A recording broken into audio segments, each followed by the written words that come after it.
This is Beyond the Front Door podcast with Lindy and Rhea. We're opening the door to real stories from our community. Business owners, leaders, dreamers, and doers, sharing the journeys that shaped them. Our goal is simple: to support, spotlight, and celebrate the people around us. Come on in. Well, everybody, welcome to Beyond the Front Door podcast with Lindy and Rhea. We are very excited to have Laura Baker from Cyber Wyoming, correct? Yes, that's correct. Joining us here today. An important topic with all of the different ways that the internet or online impacts our lives. So, especially in real estate. Definitely. Yeah. It's like daily cyber attacks. Yes, Really, I can tell some scammers. stories. Yeah. Yes. So when I emailed her, she was excited about our disclaimer at the bottom of our emails about, the cyber warning, really, and to not. I'd never seen that from a real estate agent before. Oh, So tell everybody what your warning was, because Yeah. So, because of things that have happened, not to us, luckily, nothing's Because terrible you has happened have- in our office, but because other- you have a disclaimer. we have a and we're disclaimer saying now. it probably 1,000 times Yeah. to every We are, client. because we're scared of all the things that have happened. I'm trying to read. It was something about wire transfers and your policy Yep. on that, and not to trust them, Mm-hmm. and just giving warnings to your clients to make Yes. sure that wire transfers are safe, that you double check the source, and that showing that Peak Real Estate doesn't do it. Yeah. And it's been like, people have wired hundreds of thousands of dollars and lost it I know. to the wrong place, and we hear these stories and we're like, I would never want that to happen to my client. I don't know Yeah. how you get the money back. I don't know if you ever do. So Right. yeah, I always even say it to them, but yeah, that we will never ask you to send money. And if you got a request asking us to wire money via something, you need to call and verify that and not just do it, because I feel like everything is a scam these days. Everything you click on, Yes. you have to like double check. I just did it with my husband this week. He sent a thing that said that it was like our account, and it wanted you to click on it, and I said, that is not from them. And I clicked on the email, and it's, you have to look at it, and he's like, I'm like, yeah, if you clicked on that, it's going to tell you to log in, and you give them all your information. I got one today. Yeah. That it said that it was a health insurance company, and that was an update to my health benefits. Well, we're a small nonprofit, so we don't actually offer health insurance. So that was a Right. big A red clue. flag. Yeah. But it looked very professional. And when I hovered over the click, it was going to Canva. Well, why would you put health insurance documents on Canva? Right. And so what Canva usually does is it, when it goes to Canva, which is used for marketing, everybody Right. uses Yeah. Canva, Right. right? I asked you to log in or something. It asks you to download usually. I didn't actually look. There is a way to go look safely, but I didn't have time this morning. But usually it's a download, like download this, and then it leads to the document that you download has links in it that would download malware. So, Wow. mhm. Yeah. Yeah. The most recent one that we've heard about with real estate agents, which we get almost daily, is someone sends us an email, text, or something saying they're interested in buying a house. They're not located here. They would like to have a Zoom call with us. Yeah. And then apparently, I haven't done it, but another agent made a video about it, thankfully, to share with everyone. If you click on that, that's what happens. Then Yeah. they get in your Yeah. And they can take Computer over, or they try to phone. take over your calendar and fill it up with junk. And then that calendar goes out to your contacts and asks your contacts to come to your calendar. And there's downloads in there that are fake. So they're trying to, it's propagating. It's like a worm, but I don't know if they really call those worms now when they're on the cloud and just going to all your contacts in your email. So it's really interesting. They're ingenious now. Well, and I've had it happen a couple times. So I've decided, so I've never clicked on any of the links requesting a Zoom meeting, but I still answer and say, sure. Same, because we Yeah. don't want to Yeah. just completely ghost someone who is real. But yeah, Yeah. we just Yeah, say so like, I'll we need to reply. verify your identity. Yeah. Like, we can't. So, And the great thing is we have a way to identify like phone numbers to people. So we have the ability to do that. But then also like I've had a couple of them that are really sophisticated because they won't tell me they won't ask me right away for the Zoom meeting. They're like, hey, I'm interested in this property. Can you tell me more about it?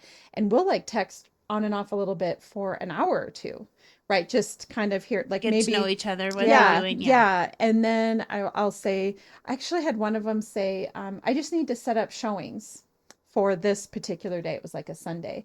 And I said, but he had told me he lives in Florida. Mm-hmm. And so I'm like, so when are you arriving from Florida? And they're like, well, we just need you to set up showings for Sunday. And I'm like, oh, okay. Yeah.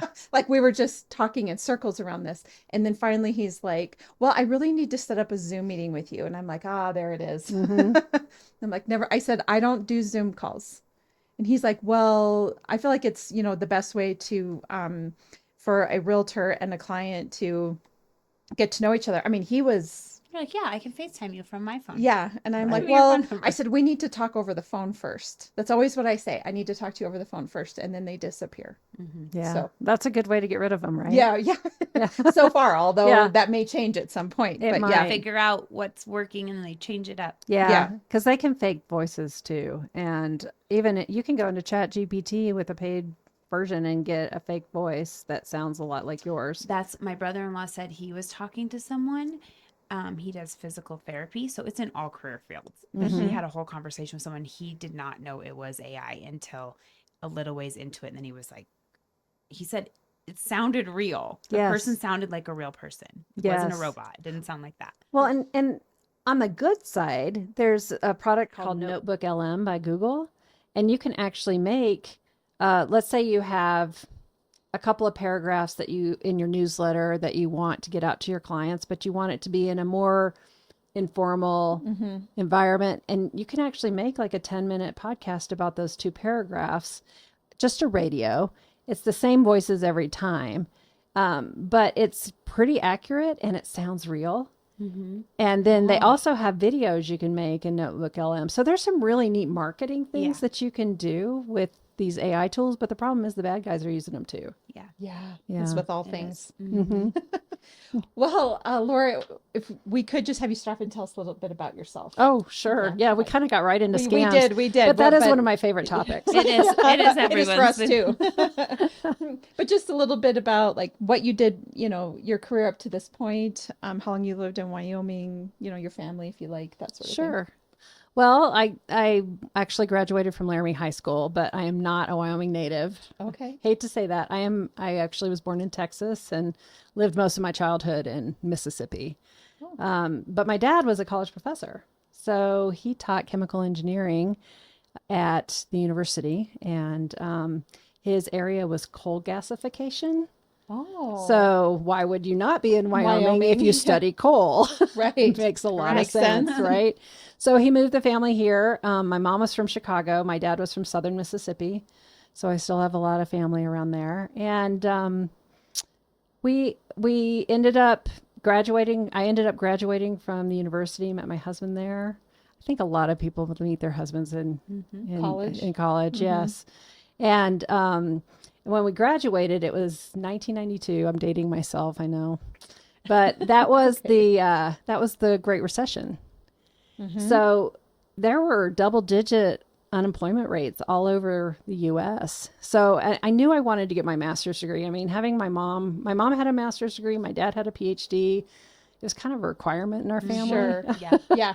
So I thought, well, I'll just go back to school for another year and hope the economy gets better. So I ended up in Texas, and we stayed down there for several years and then came back to the Front Range and lived in Denver.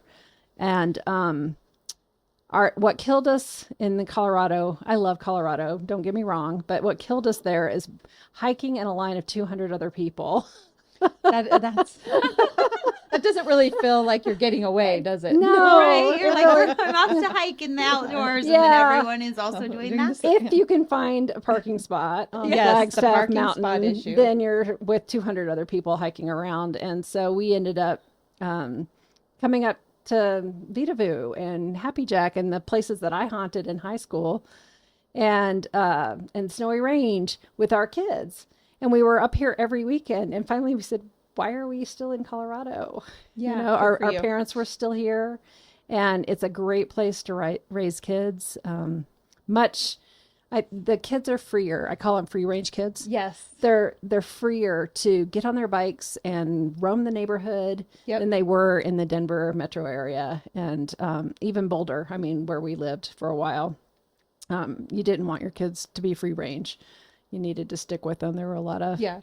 just a lot more people that More could. nefarious things going on down there, Yes, for sure. yeah, exactly. And not as many neighbors that were kind of watching your kids with you, Right. right? Yep. So when we moved back here, that's my husband works in IT, and I had worked in project management and software development, and cybersecurity was kind of a new field to me, but I had always worked in mental health or social work or juvenile justice. Some of them were sensitive fields as Yep. well as health field. Yep. And so I was really familiar with HIPAA and compliance, and it just kind of naturally flowed into cybersecurity. So Very interesting. So how long have you been doing that? we started Cyber Wyoming in 2017. You started it. Yeah, I'm a okay. co-founder. Okay. You're the that's founder. awesome. Okay. Yeah, That's amazing. Yeah, there were three of us, and we met at a conference. It was the very first cybersecurity symposium. It was here in Cheyenne, and there were three of us, and it was me, Jim Drever, who is this SBDC Associate State Director now, and then Patrick Wolfenbarger. And the three of us were observing all the different sessions, and we realized that the vendors were standing up and speaking, and they were using extremely scary statistics and then playing the violins and saying, but we can save you. And this was at every session.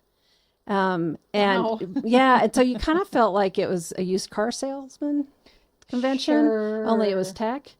And what we found, as we were watching the audience, we found that the audience was tuning out as soon as they used the scare tactics. And so I had kind of been thinking about this a lot, especially from the healthcare perspective. Nobody wants to get sick, so they don't want to buy healthcare as a product, right? Right. Or insurance. And nobody really wants cybersecurity either, because tech's a necessary evil. You have to have a laptop or a desktop or a cell phone, but when it stops working or has problems, you get extremely frustrated quickly because it's just supposed to work. And so, and I do too. Everybody does, it's not just. Well, and I think too, I know this will date me maybe, or date all of us, but I think initially when this started to become a thing, you remember back maybe 10 or 15 years ago, where the big thing was to buy like an antivirus software for your computer. So Right. Norton antivirus, or is it McAfee. McAfee, Yeah. yeah, that sort of thing. But then, and so that's when we all sort of became aware that, there were people that could hack your computer, and so you needed to buy spamware to then protect your computer, but then it didn't always work. Sometimes they still made their way in, and firewalls, you're like, what the hell is a firewall? Yeah. and then I remember getting like my Mac, and they're like, you don't have to buy all that because of the way that we've set it up. So it does seem like then there's been this evolution, but now the internet has made it to where anything that if you click on any link, so I think when I think of like, I tune out a little bit sometimes around it, just because my brain takes me back to the firewall Norton antivirus days, where you're paying all this money to protect your computer, and then you still got hacked or whatever the case is. So the evolution of it moving into Yes. clicking on links, I think is just, I guess I've never really articulated that's sort of the thing that occurred over time. So Absolutely. I agree 100%. And that evolution with artificial intelligence now yes, is even more scary, realistic. I mean, Yes. you can't, it's not just the Nigerian prince anymore that needs money. Nigerian prince. Remember that one? Yeah. Yeah. Yeah. There's a really good TED Talk by James Beach, Veitch. That's Okay. hysterical. Okay. And he got a scam email from some guy in Africa that wanted to go into a gold scheme with him. and he was just going to hit delete. And then he decided, let's see what happens. So he responded, and it went up and down and up and down. And he was corresponding with this guy for months, trying to, not give him any information, but waste his time so he wasn't messing with anybody else. And some of his requests were just ridiculous. Like, we need to speak in a code. The bank is called the Lizard. Oh. And he would end up with these ridiculous statements. No, no, no, you need to use the code. If you ever want something that is positive and funny, definitely watch that. I will have to do that. We have to link it in the comments when we do this. Yeah. So, okay. So you guys were watching all of that and you decided to start Cyber Wyoming. And what would be like what would be the reason behind that? And what would be like the first thing that you're tackling, I guess? Well, first of all, since Cyber Wyoming's a nonprofit, the big thing behind that was, as a nonprofit, we don't sell hardware, software, or implementation services. Okay. We do training. So we teach you to manage your IT risks and your cybersecurity risks. So because of that, we're not this used car salesman, right? We're not, well, our McAfee is the best and our Norton's the best, right? Well, how would we know? Right. How do they even know? Right? No. So, I mean, and most managed service providers do have excellent product suites, and they have learned them. And any advice that I would give to a small business that works with an IT provider would be, don't make them switch products. This is what they know. You will save money if you learn, if you go with what they know, because they're experts at it. They do it every day. If you make them switch from Norton to McAfee, they're not going to know it as well. Sure. And they won't be able to support you. So that is just like one of the management techniques that we talk about, is make them a integral part of your team. Ask for reports from them quarterly. What are you stopping? What do I need to do? What happens? Make them part of your de-risking team. If you, when you're talking to your tax attorney for your business or your financial planner for your business, include IT in it, because everything's digital now. So. Sure. And so the goal of that would be that, yes, I hear what you're saying, because then when they're part of your team, because you've created a team to protect yourself. Yes, exactly. And so having them on board is going to help you strategize your upcoming year or whatever the case is, so that you remain protected. Yes. And I know in real estate you have secure uploads, right? This is where you upload your information that you need. Do not send it to me on email, right? Same thing with accountants and attorneys. And the accountants have to have something called a written information security plan. It's an IRS requirement. So if you have an accountant for your business, as part of your team, ask them to review the basics of the written information security plan with you. Then you know if somebody on your team values security as much as you do. Yeah. Right. And same thing with your attorney. I mean, our attorneys can get disbarred if they have a data breach. What's the plan? How are you protecting my data that you're working with on a day-to-day basis? And we just heard 3 days ago, that there's a massive data link. That was one of breach. He's like, someone hacked in our Robinhood account. It was Doge. not. Was it Doge? From Doge? Yeah, like we have Dogecoin or whatever in that, but he does it through Robinhood. And that's what it was. And he's like, they wanted me to click, and it was not real. So then when they find out things like this happen, then they're sending you something to catch you and go, hey, they might have seen it in the news. Yes. And then think this is real. And then click on it. And he's like, someone tried to get in our account at this time today. And then it's telling you to click on the link to go change your password or whatever it's going to tell you to do and get your information. Yes. That's what it was. And he opened his email and I clicked on it and I was like, it's not from that. They absolutely do take advantage of current events. Yes. Every year in January, it's W-2s. They try to get you through the W-2s. Your W-2's right here. Yes. Yeah. Click here to get your W-2. Yes. And now with the news that Doge breached and that the data wasn't handled properly, that is one. Around April 14th, it's tax time. Sure. And then I've even seen, I worked at Jefferson Center for Mental Health in the Denver metro area during Columbine. I've even seen Columbine related not in a while, but that was on April 20th.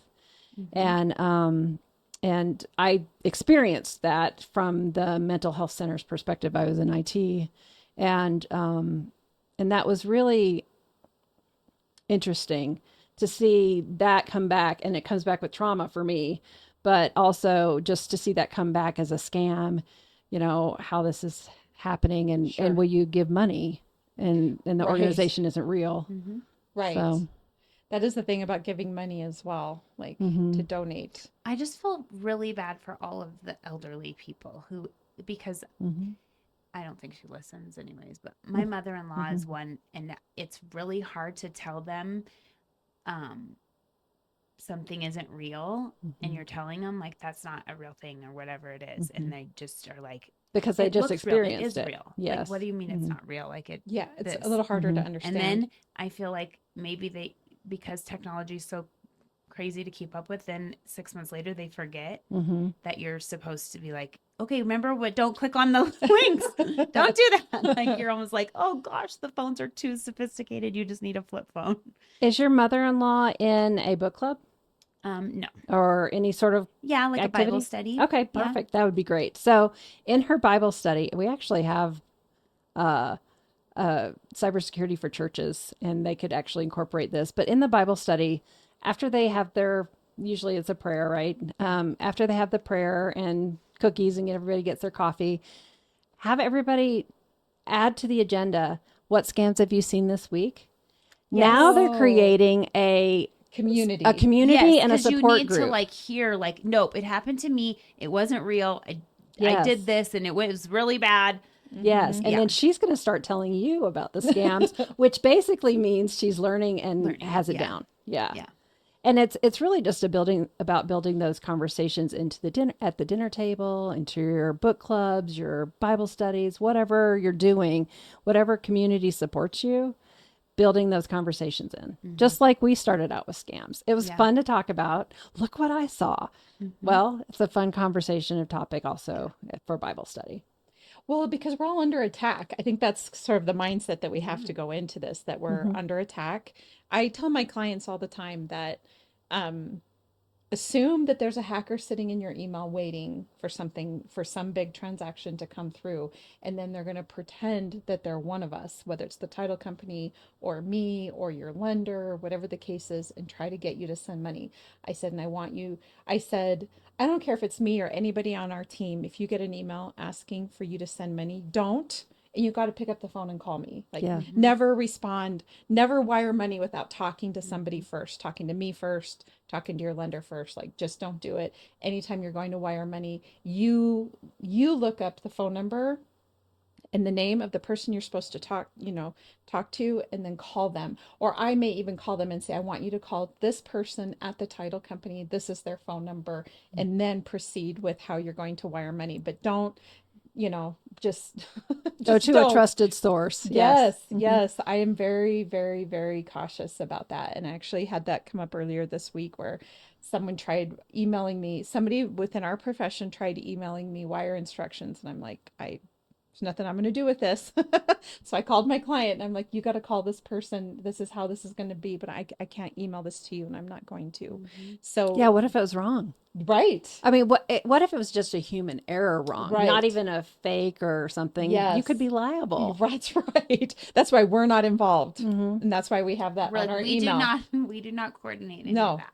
No. Well, and if you look at the transactions buying a house, I mean, it's been a while since I bought a house, but your name is probably in 8 different databases, title company, real estate, all sorts of stuff. So as a person buying a house, your name is everywhere at the banks and the loan applications and all of that kind of stuff. So one person let's say your husband's name is Brian, and one person decides to make it Brain.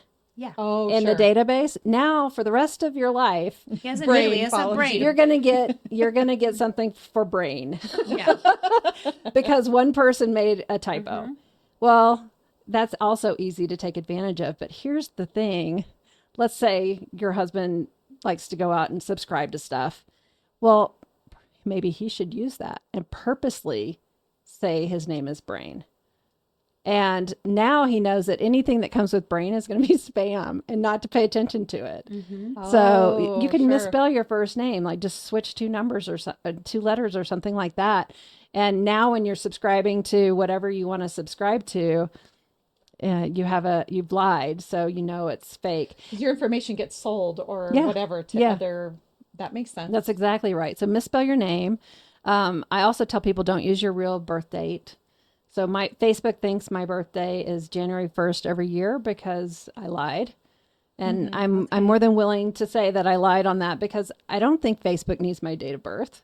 Sure. So I Yeah. give them a general. I mean, I think they have my year, but they don't have my actual birthday. Got it. Yeah. So and then when they ask you for your password reset questions like, what was your mother's maiden name? What's your favorite cookie? What's your favorite hobby? Your favorite sport? Yeah. Lie. Yeah. Or pick something and write the same thing. I don't know. Well, and Yeah. if you think Yeah. about all the Write your- little tests on Facebook, they're like, find out what That's your aura exactly- is. Find yes. out what your It's all just trying to get your information. It is. That is exactly right. So if they ask you for your favorite cookie, instead of saying oatmeal, you can say, Mom makes best oatmeal cookies. All together, one big phrase. And then, write it down and treat it like a password. So, Right. The thing that I find hard these days is, and Ria also, because we have all the security for emails because we're realtors, and then you can't get in your dang email. Yes. Oh. And then it's wanting like two-factor Yeah, blah, we blah, go through this. and then Yeah. you click on this, and then you got to go to a different device and log in at and I'm like, sometimes I'm like, am I going to be scammed right now? Because I'm just doing whatever it's telling me to do to just get in my email. Yeah. I was trying to get in my husband's. He hadn't been in his junk email, the email you have that you send all the junk to. Yes. Same thing. We were trying to log in that, and it was like asking for all these things, and then go to my email to then put the code in, and you're just like. It can take hours to get through. I know. I was And setting. so I appreciate all Yes. of that stuff that protects us, but sometimes I'm like, this is torture. It's too much. Yes. Sometimes it is a little much. Yeah, Ria's texting me. We have a Beyond the Front Door podcast email, and we have cybersecurity at Peak Properties, and we have a policy, and we have to follow all the rules. So yeah, she's trying to get in. It's sending the code to me. Yeah. It's calling me. We're like, Yeah. Yes. No, I understand. And I think they're trying to make it a little bit easier. I think with passkeys. yeah. Have you seen Yeah, those? I've seen the passkey thing where you enable passkey, Yeah. and then And I would say that some organizations are better at enabling the passkey. Like Amazon's great, Google's great, QuickBooks is pretty good. I haven't, and then there's a couple that I wasn't impressed with that did not make it easier. So, but yeah, passkeys are supposed to. So what they do is they identify your device, and they say, okay, this is the same device, and and you signed in with this device with this normal methodology. So that's two. Now we know it was Ria that signed in. We know that it's Ria's device. And then here's the passkey that is sent out. And that passkey is supposed to be encrypted when it's going out to whatever you're signing into, let's say Google. And Google is supposed to be seeing Talking that. back. Yeah, talking back. But it can't actually see this passkey coming from you. Okay. It just knows that it's half of the whole and their half it matches. So it's kind of like a puzzle piece, I think would be Interesting. a I don't good know way if I to put knew it. that. Okay. Yeah. I didn't know how it worked. So it's very device specific. So if you have your passkey, but some passkeys can also you can go and say, okay, it also works on my phone.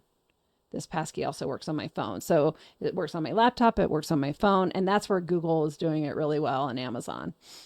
So Well, and that's too when you have like an Apple device and then you have like a sphere of Apple devices. And that is the hard thing if you do, because let's say, for example, everything's to your cloud ID. yeah, and everything is connected together. And so, like, for example, I ended up with a fraudulent charge on my debit card right before Christmas, but it was for $0. Right. And I think it's important for everybody to know that too, that if you end up with a charge for $0, Or a penny or whatever. yeah, Yeah. there's They're trying a it out. problem. There's a problem, Yeah. right? But I know it, and so I instantly called and canceled my card.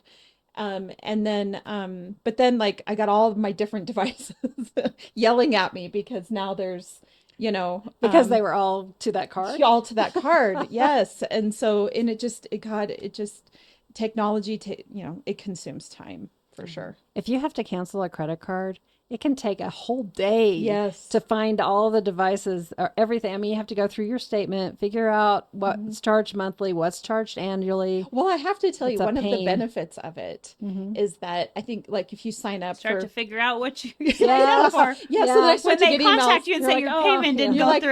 I don't know I'm if I good need with that that one. anymore. Yeah.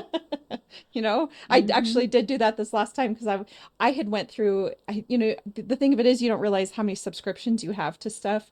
And I went through both me and my husband's phones. I'm like, why do we have this? Why do we have this? So I'm canceling stuff. So it was pretty well reduced. But when I had to cancel my card, then I'm starting to get emails and I'm like, okay, yeah, I need to fix that one. This one over here, I'm like, maybe I don't, you know, maybe I don't need to Maybe have that one that will just get anymore. Yeah, canceled. yeah. Yeah. We'll just let that one go away. But yeah, it's So it ended up interesting. saving you money. It probably did end up that hacker didn't even realize what he was doing, or this whatever the spammer, whoever it was that had gotten hold of my So card for number. a full year, let's say you did that for a full year, how much money do you think you saved?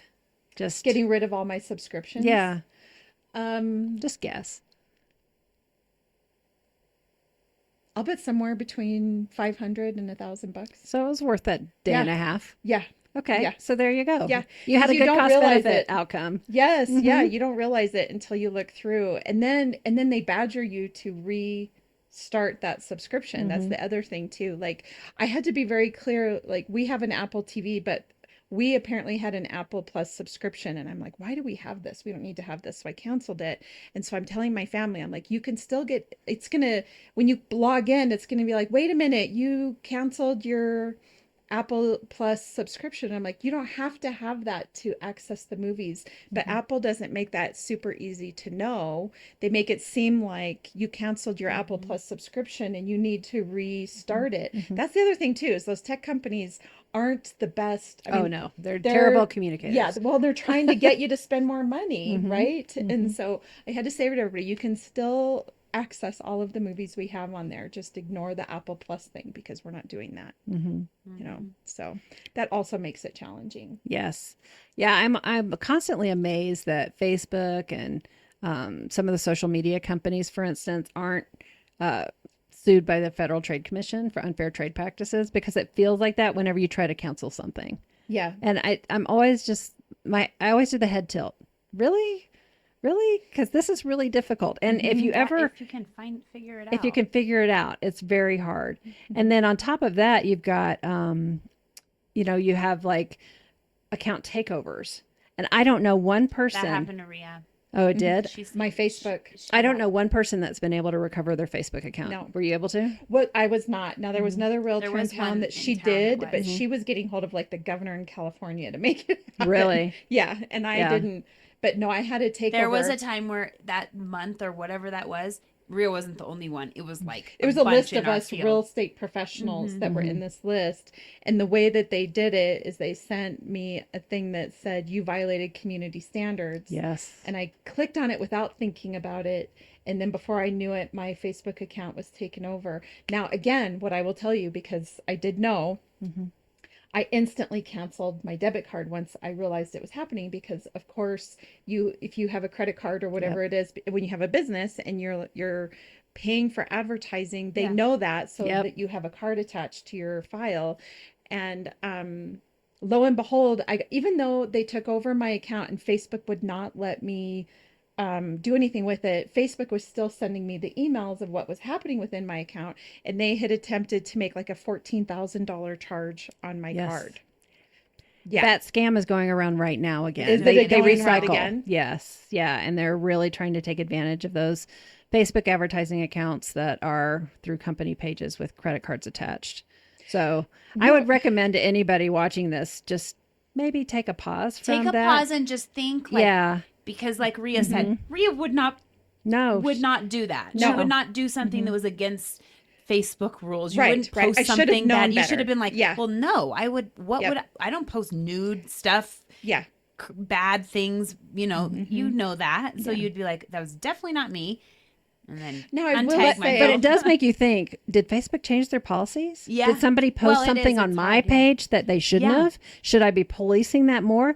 That's what it makes you think, right? But what I will say, doesn't having the blue check mark give you just a little bit extra security? Because I think it's supposed to. it's supposed to. Like, I don't feel like I'm getting as many of those Yeah. since I paid for the blue check mark. Yeah. And it's just made it like I'm just not experiencing. The only thing that does happen is anytime I do like advertising on Facebook for like a listing, within minutes of me doing that, I start to get spammers. Yes. And on my business page. Yeah. Telling me that my account's going to get shut down. Isn't that crazy? I'm like, whatever. You guys don't even know what you did to me. Like, I shut lost it down. 10 years worth of my Facebook life because Been of that. there. Yeah. I don't Yeah. believe you now. Now, that's Yeah. right. Yeah, So- it's frustrating. When, as a business owner with a Facebook page, one of the things when you invite others to join as administrators of your page so that they can help you take care of it, make sure they have multi-factor authentication on their Facebook page. So just multi-factor authentication on any communication channel, any banking, financial, anywhere you have your credit card stored. It is a pain, but boy, is it a good idea. Also, can you explain that a little bit more? Yeah. Do you have to have like a separate app that's like the authenticator? Like, What is that thing? how does it work? Okay. And why does it keep telling The you to Microsoft download this stupid Authenticator or thing? whatever it is? Yeah, there's Yes. a Microsoft Authenticator, a Google Authenticator, and then there's some that are complete separate third parties. No, usually there's an option that you can get it sent to your phone or an email. But occasionally you'll come across an app where they're like, yeah, you have to have an authenticator. So figure out which one you like better. If you're a Microsoft shop for your business, use Microsoft. If you're a Google shop for your business, use Google. Sometimes you might have to use both, not for the same app, but just because that's what they're recommending. There's some people that use YubiKeys, which it's like an actual token that you can kind of keep on your keychain or something. And what that does is it's just syncing up these numbers so you get your number to your device instead of through email or text. Cybersecurity experts will say text isn't as secure. However, it is several degrees more secure than not having multi-factor authentication. So, baby steps here. Right. It's fine. Better than what Yeah, it's better than nothing. Yeah. So go for it. And, if that's the way you're comfortable with it, it's better than not having it. Make sure your phone is secured though. Don't leave it open so anybody that can, you go to McDonald's and you leave it on the table with your kid doesn't pay attention. Right. Somebody comes in, checks your stuff, sends a whole bunch of things to themselves, and and it would have been easy to lock your phone. So that kind of stuff is good too. Speaking of that, somebody getting your phone, have you seen these new things you can buy to put on your phone So they don't so broadcast. they can't like walk by and like steal your stuff with a thingy? Like somehow they have a magnet that sucks your stuff Yeah, up. it's kind of like a Faraday case Yeah. or something. I don't know if it affects your cell phone coverage or not. Yeah. Because to me, I've if you're just seen sending 'em and signals I'm out, like, you need them. Right. Right. But I have heard there's a couple of security experts that are concerned about the new tap to pay. Yeah. Now, I don't say it's in the security community. The banks say it's safe, so there's controversy here. So just don't take this with a grain of salt. Don't take it as the gospel. Gospel. Yes, exactly. But some people say that there is a device that, let's say you're sitting at Costco or Sam's Club and you're having a hot dog at the food court and you're close enough to the tap to pays, because that's what they encourage, because they want to get people through fast, right? Right. And apparently there's a device that can, if it's in close proximity, can read your credit card numbers as you tap to pay, but you have to be fairly close. Well, I was talking to a friend of mine in a different state in Mississippi, actually, and she had gone to a warehouse store and she tapped to pay, and sure enough, her credit card was compromised. And she's not sure if it was, the person behind her might have seen her number or had their cell phone out taking a picture, or there was a camera somewhere, but she blames the tap to pay. So it could be the tap to pay, or it could be something else. Apparently the signal is really fast. So you have to be, and and so you have to be really quick and you have to be really close. So that would be pretty hard at Yeah. a busy Costco Right. or Sam's Club or something. But at the same time, maybe that's Maybe maybe that's how. Yeah. I do think when my debit card got compromised, and I canceled it and I went in to get a new card, she was telling me, so this is First Interstate Bank, in this case, you can like shut off your card or pause it while you're not using it. And I'm guessing most of the cards are that way. I would have to imagine that that might get tricky if you're using a specific card to like pay your bills or anything that's coming out monthly. But I suppose if you have an account that you're shopping with, that you use to do your shopping or whatever the case is, that you could just have it paused or shut off until you go shopping, and then you go shopping and do it and then pause it again. But I wonder how many people are going to take the time to do that, you know? Well, and wouldn't it be great if that was in the app? Right? If you had the app on your phone, I thought maybe it was. and Maybe you I'm could wrong. say, turn off my debit card for the next 3 days. I'm not doing anything with it. And then, now I'm going to Sam's Club and I'm going to turn it back turn on. it back on. I do think you can. I would like to turn actually. mine off so that I still can't use it. There you go. Just so I'm like, my card doesn't work. I can't shop Can't this buy that. weekend. I need to go home now. I don't This really is going need to those save Oreos. a lot of money. There might be couples where the husband's like, "Oh, you're going to Target, are you? I'm going to pause your card." Shut it off. That would be That interesting. may, yeah. We don't advise any We're not husbands to advising do that. No. because That would be embarrassing. consequences. Yeah, there would be consequences. You may not get your for sure. aftershave for a Yeah. long time. yeah. Yeah, but I do think you can go into your portal or whatever and pause it. So I mean, for anybody that would be super worried about that, that's probably an option as well. But anyway. Well, and there's also the credit freezes at the 3 different credit bureaus that personally you should do. And I'll tell you a story about this because I had done this years ago. I put credit freeze on all 3, Equifax, Experian, and TransUnion. And I think it was TransUnion, but TransUnion suddenly got opened and I never knew it. So now every year in January, and I only have a few days left to do this, but every year in January, I go and make sure that my credit freezes are still on because I got a call from American Express, and I used to be an American Express customer when I lived in Colorado because they take them there more often. And they said, "Did you apply for a platinum card worth $100,000?" oh my And I said, Lord. "No, I did not." And they said, "You need to put a freeze on your credit." And I said, "I have."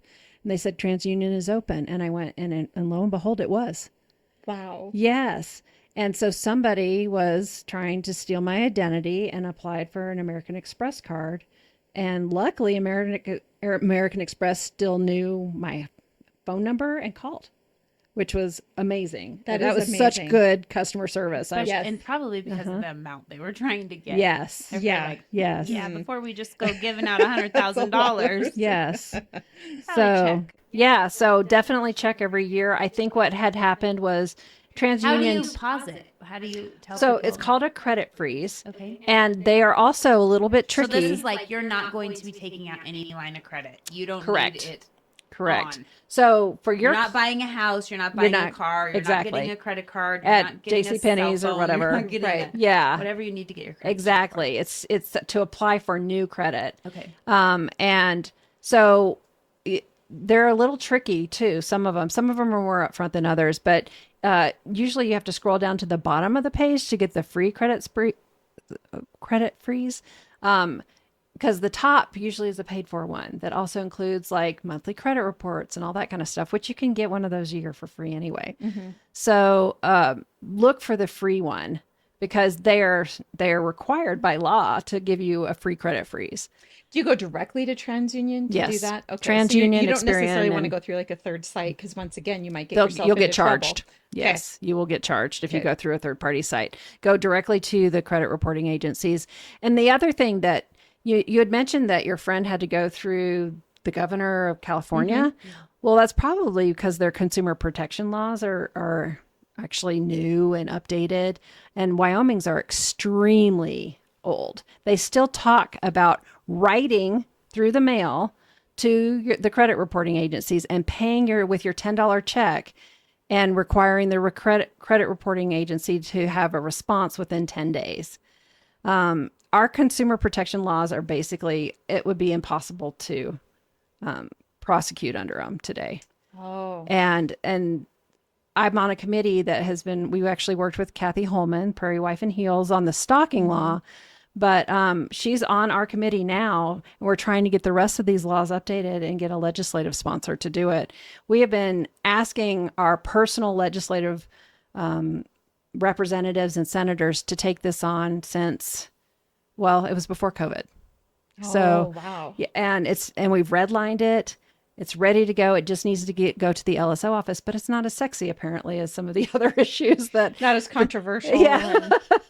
Yeah. So, but truly, our consumer protection laws are in sad shape. And the other thing is, why isn't the ransomware, which is computer extortion, just extortion? Why isn't it just combined with extortion law? Why isn't harassment just, why isn't cyberbullying with harassment? All of these things, it's just so easy. It shouldn't be about the method. It should just be about the crime. Well, and Yeah. I think about that even with, how many phone calls do you get from like all the spam phone calls we get? My voicemail fills up Yeah. with people claiming to be a different finance thing or whatever. My husband will go through and hit block every single time. And then It that still same company will still call They'll just from a change different number. Yeah. Yeah, I I had wish one that lady would who called me end. for years, and I never answered. But she leave messages like every week about my business loan that I took out. It's like Right. millions of dollars. Right. Yeah. I just want to finalize it. We just need to get on Yeah. the phone. Just to Your file came finish. across my desk. Thank you for applying. You're approved for the business loan. We just need it. And you're just like, yeah, no, quit calling me. Yeah. Yeah. I can hear her voice. She called me every week. Wow. Yeah, they're persistent. I wish that could come to an end. I do That's for too. sure. Well, the do not call registry does help. If Yeah. you can go out there and We get have a on hard that. time because we're real Yeah. estate agents, and we already have to abide by the do not call Yeah. registry. And so I don't know what it's. I guess you can put your own number on there. Probably. Yeah. I don't know how that would work since, Because we actually Yeah. want people to call us. Yeah, just you not do. the scammer. just not the scammers. Yeah. So there's a older man in Lovell that called me once, and he had gotten that car warranty scam. And they're not supposed to call you before 9 a.m. So if you get a scam call before 9 a.m., you can report it to the FTC and they'll look into it. And they do have some good luck with that. They do have some wins. But anyway, he'd gotten one before 8 and he'd gotten them every 15 minutes. So I think their robocall system had broken. Oh. And so finally he answered. He said, they called me 4 times in the last hour. It's been driving him crazy. So he answered and he pressed whatever it was to talk to a real person. And the first thing he said was, what country are you calling from and what company are you calling from? And they hung up on him and they Yeah. never called him back because he asked questions. Yes. And so if you get combative and ask questions, They're like, we're not going to gonna go get to, with her. yeah, we're going to go to lower hanging Yeah, fruit. he's not gonna. Oh, I He's already not will gonna tell you. bite. Yeah. Our broker, Corey. Oh, he Oh, messes he is with a him. hoot. He has a whole talk. He's like the guy Yes. that you're probably talking Yeah. about. Yeah. his TED James Talk. Beach. I've heard comedians do jokes about it, but that's Corey how Corey does is. it. He does. Just starts talking to him and being Asking like, him questions. Oh, and then just he'll tell ridiculous things to And them. they eventually and hang ask up on them to him. do Yeah. ridiculous things. Usually they end up cursing at him. Whenever it happens, I'm like, shh, we got to listen because That- he's hilarious about That's it. awesome. Well, and he's wasting their time so that they Yes. don't call us, which Yes. is even more Yes. wonderful. I'm not good at that, but there was a guy in Evanston that got a Publishers Clearinghouse call and he kept him on the line for 3 hours Oh my God. because he had the time and he's like, at least they're not calling my neighbors Mm-hmm. and bugging them. Yeah. My husband's done it sometimes too while we're driving and he'll just on the Bluetooth and I'll never do that just because I find it annoying talking to them because they want to ask you all these questions and it's just, and you can hear them They get get frustrated. Yes. But my husband will do it too. We'll be driving along and then they'll eventually hang up on him. But Corey, I have far more fun listening to. He's a hoot about it. Well, and remember, if they start asking you questions, just lie. Yeah. that's Make true. it just crazy. Well, where are you from? Well, I am from a little tiny ranch outside of, My husband occasionally, I think there was one time he answered the phone as though he was like Also a the scammer. like no, like no, that he was like law enforcement. Oh. 'Cause it was one that's of good those too. scams about collecting money for law enforcement. Mhm. And I used to be able to get away with that a little bit They myself. called forever for a while. They're, Yes. the law enforcement calling for a donation, Yes. or you have a warrant. Yeah. Mhm. Yep. But if you tell them that you're a cop, they hang up really quickly from there. So, Interesting. yeah. Yeah. I mean, we don't owe anything to these people. They're lying No. to us. Yeah, that's right. So why would somebody like reach out to Cyber Wyoming? What would be some like the services you provide? What would be a reason that somebody's calling you for help?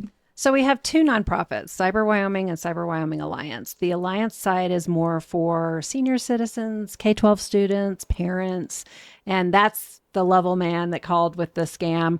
We have a business, well, not through Cyber Wyoming Alliance, we have something called the Hackers Brief.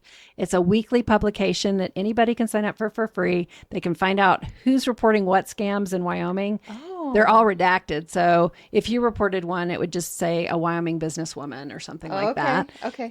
But we redact it, but that way you know what might be hitting your community next.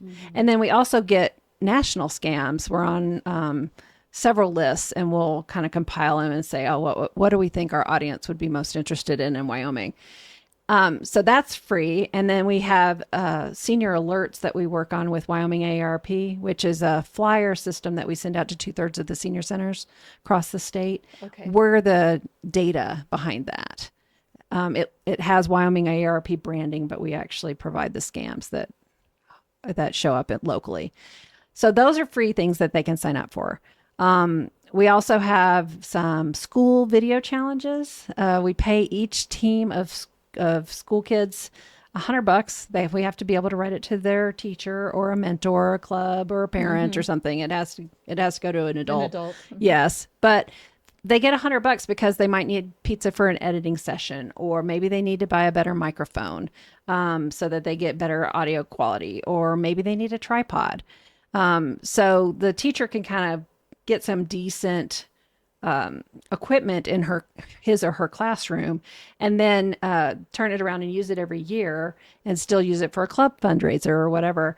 But they have to make a cyber safety video. And usually the topic is suggested, but it's because of whatever grant we won. So this last 2 years ago, we won a 2-year grant for the Idaho National Lab. And this year's challenge topic is securing Wyoming's energy infrastructure.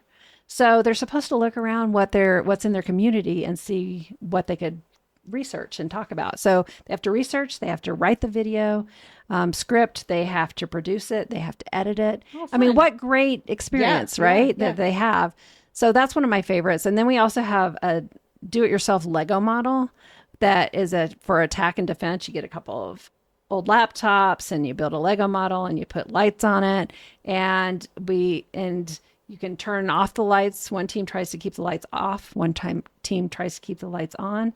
But they're learning networking concepts because they have to network those lights to the laptops through a couple of different small networking devices. Nothing expensive. You can garage sale for most of this or ask for donations. Sure. And so it's $25 to buy that kit to learn how to do it and make it a class project. So those are our big community outreach programs. And then on the other side, we have, we really focus on business, and that's the Cyber Wyoming side. And we have cybersecurity business training. And in Wyoming, it was free up until this year. Now it's name your own price. And we have full scholarships for Wyoming companies that can't afford it. It costs us about $2,000 to run them through this 7 to 10 month program. Okay. So those scholarships are important to Wyomingites. There's a lot of small businesses that need cybersecurity up front but can't afford it. So we want to make sure that we have that option for them. Nice. It is expensive because I know my mom is one of the brokers here at Peak Properties, and it's like we all have to have it. You have to have it. Yes, it's expensive. But how do you do it, right? Yeah. And there is a realtor series that we're coming up with Wyoming realtors. We've been working with Nicole, and we did a 4-part series last year, and it's called On the Go. Okay. So we Sure. focus on 1 or 2 topics that you can do right away as soon as you get back to the office. So you might be in your car waiting for a client, but you've got 20 minutes, you can listen to it and then go back to your office afterwards and get a couple of things done and just increase your cybersecurity level a little bit. Sure. And so we do that. And then we also have apprenticeship programs for tech professionals to better learn how to not only just do their job in tech, but soft skills, how to communicate better. What does a business owner need? What are their thoughts? Let's talk about business valuation. Let's talk about strategic planning. Where's your role in that? So that you can make sure that de-risking is through technology is part of that business strategy. So we talk about that a lot with them. And then we have a cybersecurity business counselor apprenticeship too, where we train small business development centers, for instance. Sure. We have 7 trained small business development center advisors here in Wyoming that can actually help you. And they're free. You don't have to pay Cyber Wyoming at all, but they can help you with the same program that we teach, which we developed. So Very nice. So Yeah. you're just about equipping people to protect themselves. Yes. Is the big in teaching us the soft skills and the all advanced about skills. Yes, Yep. it's all about empowerment. And there's so many little things we can do that affects our profile that you don't have to go and spend Become an thousands expert, of dollars and learn how to program your firewall. I don't know how to program a firewall. Why would I expect you to do it? Right. Right? Right. Yeah. But here's the questions you might want to ask before you get a firewall. And here's the questions you might want to ask your IT provider before you get a firewall. And, and then how does this firewall protect me? Tell me about what you're putting on this and how you're setting it up. So that's the kind of stuff we teach. Very interesting. This is going to sound like a silly question. Sure. When we have hackers coming after us, it's either for money or for our information. Is there anything else that they're coming after besides money or information? I haven't really seen anything else. Those are the two. Those big are the things, two though. biggies. Yeah. Okay. Okay. I was Yeah. just curious. I didn't know if there was anything else out there, but it seems like money and information is the top. things. Yeah. With the grandparent scam. Have you heard of the grandparent scam?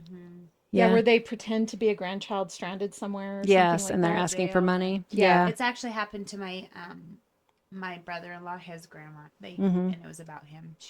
They called Mm-hmm. and it sounded like him. Mm-hmm. Luckily she didn't fall for it. She called Him right direct. away. Yeah. Good. There's a family. We recommend a family password for that. So Oh, that's a good idea. you used Just to have like one. your password for going with someone. Yes, Someone says exactly. you're coming with me. You're like, what's the password? Yes, just like getting on the bus or getting off the bus or picking up from school. Keep it. Yeah. Tell everybody. And a couple times a year, I'm like, we're leaving the country. This is our family password. Just remember. It's a So, really good point. Yeah. That is a good point. And so it just takes the emotion out. You're worried about your grandkid. You're worried that something's happened to them. And then you say, okay, what's the password? And they don't know it. Even if it sounds like your grandkid and they don't know it. That would be hard. Mm-hmm. Yeah. Yeah. Yeah. Yeah. I wonder how. Yeah. I can't imagine being a grandparent. And if you don't know any different, receiving a call like that. The reason I brought that up is because AARP, not Wyoming AARP, but AARP actually put out this wonderful infomercial about the grandparent scam.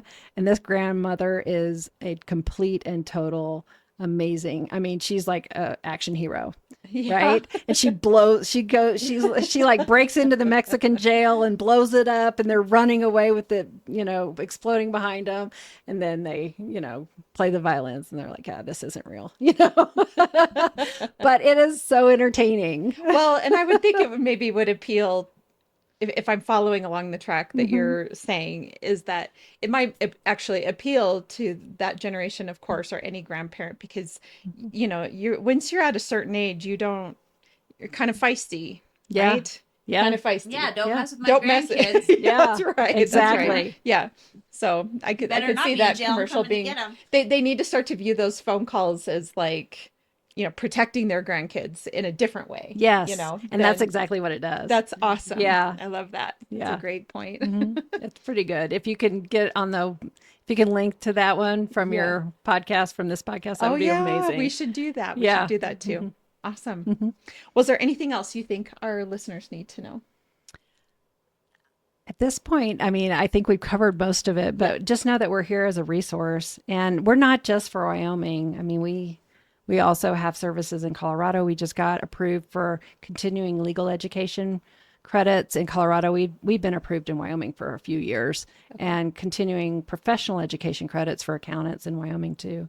And we look into that as we expand into another state. We look into that because that's if you can get 35 credits, that's what it is. It's 35 credits Wow. of continuing legal education for, a really good price. Plus, while you're doing it, you've secured your law practice or your real estate practice or your accounting practice. I mean, that's pretty awesome. That is really So, awesome. mhm. So, I'm assuming you have social media and a website. We do. cyberwyoming.org Okay. is our website, and there's a find your program, and you can kind of pick your category, pick business. Okay. And then there's several programs under business, but you've got cyber training. We run Wyoming cybersecurity competition for small businesses every year, and the winners always speak at Cyber Cheyenne. But this year, since we're going national with that program, the winners will also speak at a Cyber USA conference. Very cool. Yeah. So that could be neat. I really want Wyoming to win that one. Of course. We want to, everything we can do to keep Wyoming on the map. Yeah, for sure. Yeah. Awesome. Well, thank you so much for sharing all that great information. It's Thanks for helpful to having know. me. Of It's course. really nice to meet you all in It is person. nice to meet you Yeah, too. nice to meet you. You want to come back anytime you have something. Yes. These are the type of topics that you're like, definitely everyone has tried.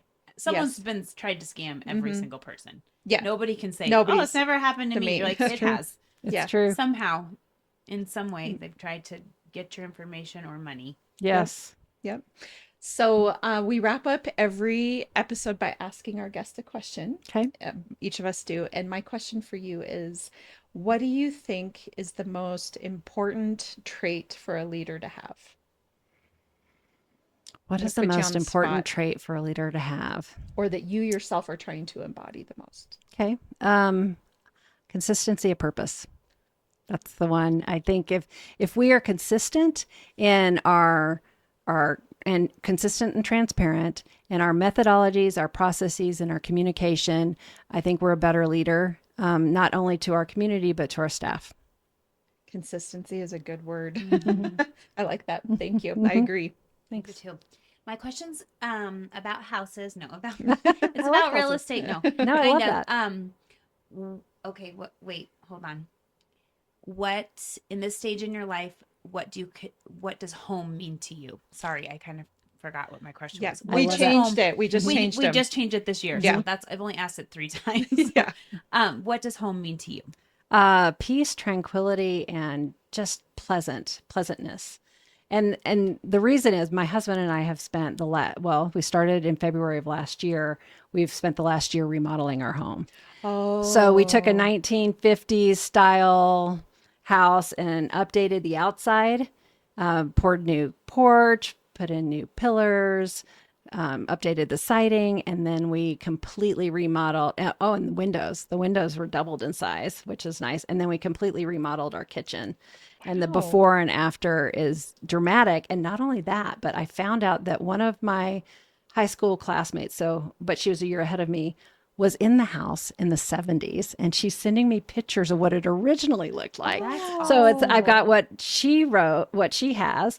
I've got so the history of this house has been so fun. I have the picture she showed me of the kitchen in the house. I've got the pictures of when we moved in, which would have been 2012. And then I've got the pictures of now. And it's just been fun. And we found out that I love this history. Some of her kitchen cabinets are in our storage room still. Oh, right. Because they were repurposed or Yeah. whatever. Yeah. Lovely. Yeah. So I guess I needed to add history to that because it's been so fun to find out who lived there before. Her mother or her parents sold it to a police officer. I want to go look it up at the county courthouse. And then we bought it from a police officer. So, but they were several years apart Different people. Yeah. too. And so I wonder if it just stayed in the police family in our community yeah. until we bought it. So Oh, I interesting. just want to we've know. had someone Yeah. on. We've had another agent in our office on, and he's talked about people who are like each other and they buy the same houses. So when you meet your client, he talks about doing like a personality test or something because what you find that somebody's similar. So I would say like maybe the police thing, maybe it just, I don't know. Maybe. That is really, you're right. He Tony always has talks talked about how that. you can like, look at people's personalities and they kind of are drawn to the same things. Yeah. Yeah. Well, I think that's why we remodeled our kitchen. It was small, but you know, when you have kids, you can't really have anything nice. I'm just going to say it. No. Right? So true. They destroy everything, They whether do. they put pennies in your CD player in your car. Well, Yes. this was back when the Kids we and had- dogs, I'll say. Yes. And then, you know, there's scratches all over your cabinets and your floor because they're roller My daughter skating. yesterday, like, literally, she put her foot up like this on the wall to do something. I'm like, please don't put your shoes on the wall. Now I have to Why? repaint that. I mean, because there's scuff marks every. She's Yeah. like, "You can leave a mark. It will. Just wait. Keep doing Yeah, it will. So we waited till we were empty nesting. Yeah, that's a good idea. To Yeah. remodel Yeah, good for you. and put in all the nice appliances and stuff. Yeah, yeah, and kept yeah. all the, you know, old ones and that was My wonderful. husband says, I can't wait till our kids are big. I am totally going to their house and just throwing crap Yeah. everywhere. And being like, whoops, I We've- spelled. Sorry. Just Ruined. Like, what are you doing? Yeah, so you did to me your whole life. Yeah. I have a friend that said the exact same thing. I'm going to go in, I'm going to mess up the kitchen, leave it a complete and total mess. I'm going to clog the toilet. I'm not gonna flush. Yeah. I'm going to, you know, miss the garbage when I throw stuff away and leave my bed unmade. And then I'm going to be like, I'm out. Oh, I love it. So true. So true. Well, thank you again for coming on and Thanks for joining having us. me. This has been a pleasure. And for all of our listeners, as you know, Lindy and I are realtors here at Peak Properties. So if you're looking to buy or sell, we'd love to help you with that. And of course, you can find Beyond the Front Door podcast on YouTube and all the podcast channels. Did I say sellcheyenne.com? I don't think I did. You can find us at sellcheyenne.com. Anyway, have a great day. Just Google us. We'll Yeah, find you'll it. find us. Thank you for coming.